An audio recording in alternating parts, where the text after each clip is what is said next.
Make every night a wonderful journey, no matter where you are. Good night, sweet dreams. The first story, The Secret.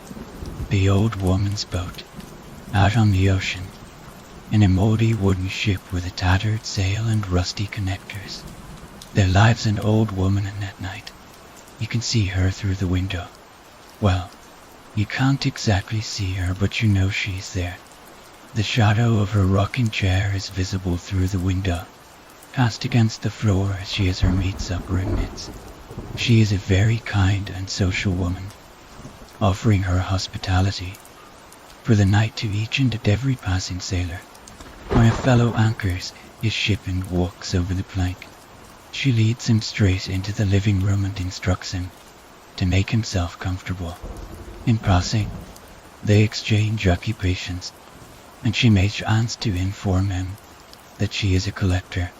Inevitably, as he follows her across the deck and inside, he always asks her, of what?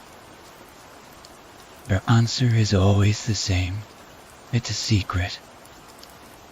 She grins, then enters the kitchen to shovel meat into the oven with a large wooden spoon, as she and the sailor sit at the table together, drinking ale as the oven hums.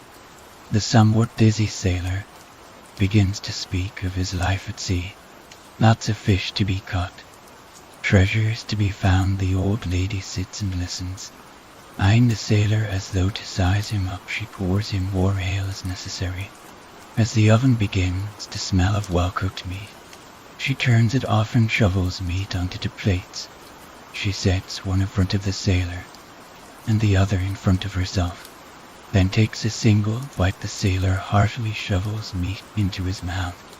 "My," the sailor will say, "this is delicious. What sort of meat is it?" He pauses and pokes at with the wooden fork. "It's a secret," says the old woman with a wink. The sailor finishes his meal and prepares himself for bed. Later, lying therein, and are enveloped by the covers, he blows out the lamp and turns his face into the cool pillow. The sound of rain and waves outside reassures him that the sea is watching over him. Dozens of folks have boarded that old ship, but no one's ever left. Some say they see the boats of the sailors float on and every morning into the horizon. Where do the sailors go? Well, that's a secret. The second story, silence. You hear it sometimes. Quiet slumber, creepy music box too. A piece of music that sticks in your head, not because it's complex or something you really love. It may even sound wrong somehow, and yet you can't stop listening to it. Why? Something in this one piece of music, which you like but don't really love, keeps drawing you back even despite its wrongness. You can't stop listening. There could be many reasons for this, but sometimes it's because you've always heard the song. It was whispered to you in the womb.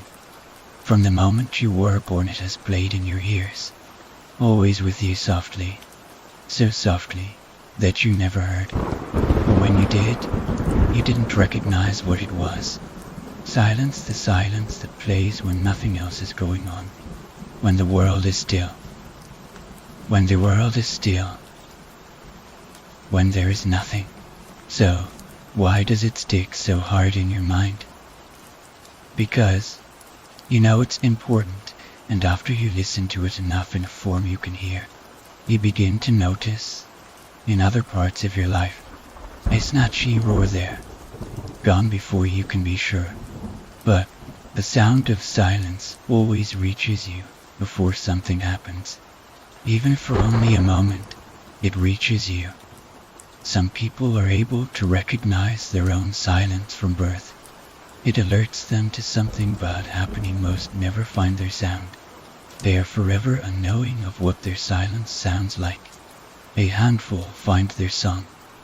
and recognize it for what it is to them. They listen constantly until it's always with them. From then on, silence plays for them before misfortune or evil enters their life. But, as with all things, there is a price. Other songs are playing in the world, and by listening to your own so much, you start to hear others. Family first silence plays about them, very quick snatches in the beginning. But as you listen, they begin to build, stronger each time you hear.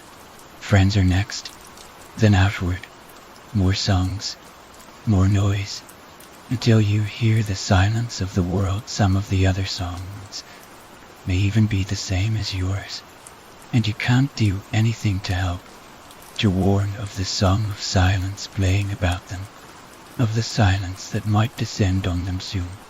The third story. New Eden. What would it be like on Mars, Daddy? Kelly's father walked to her bedside. After turning on the nightlight, he sat down at the end of the bed.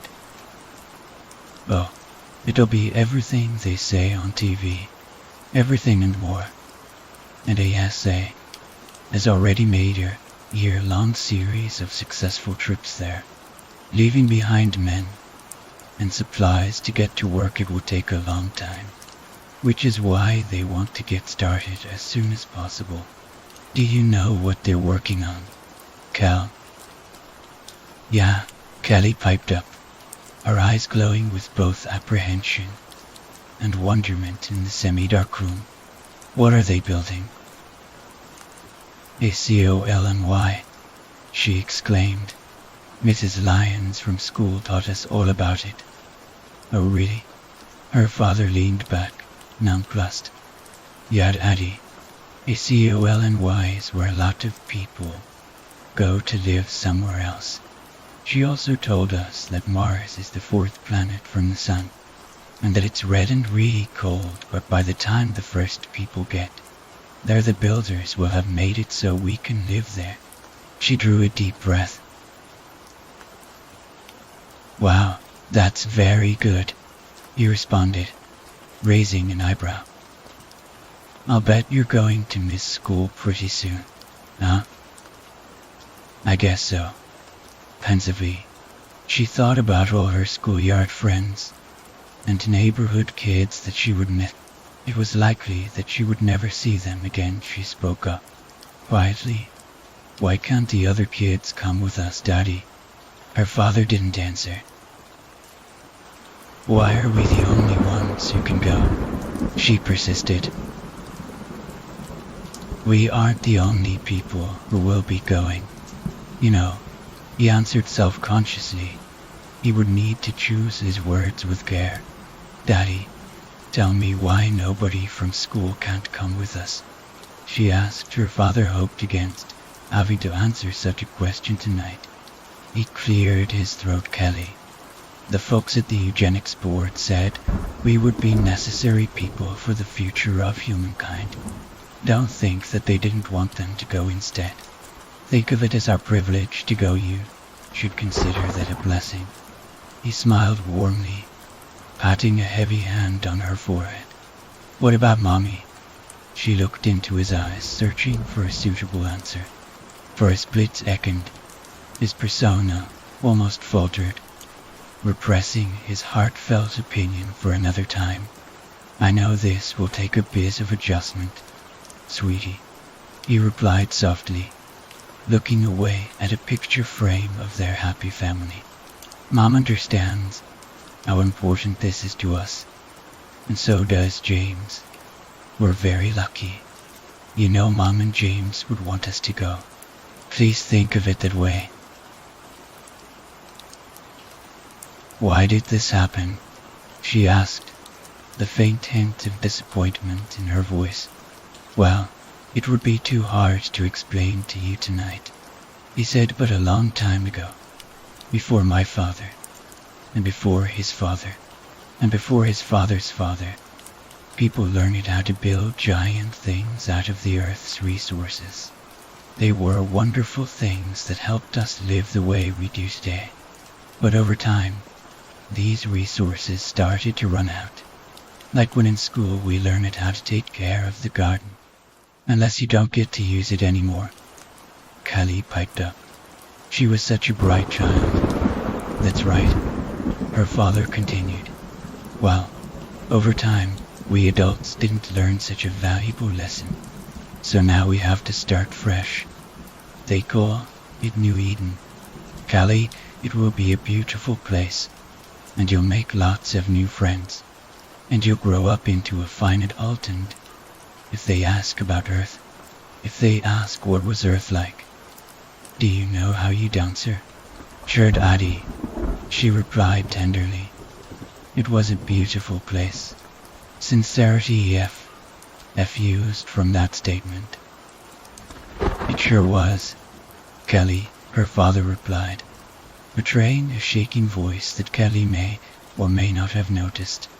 Please, get some sleep for tomorrow. It will be a busy day.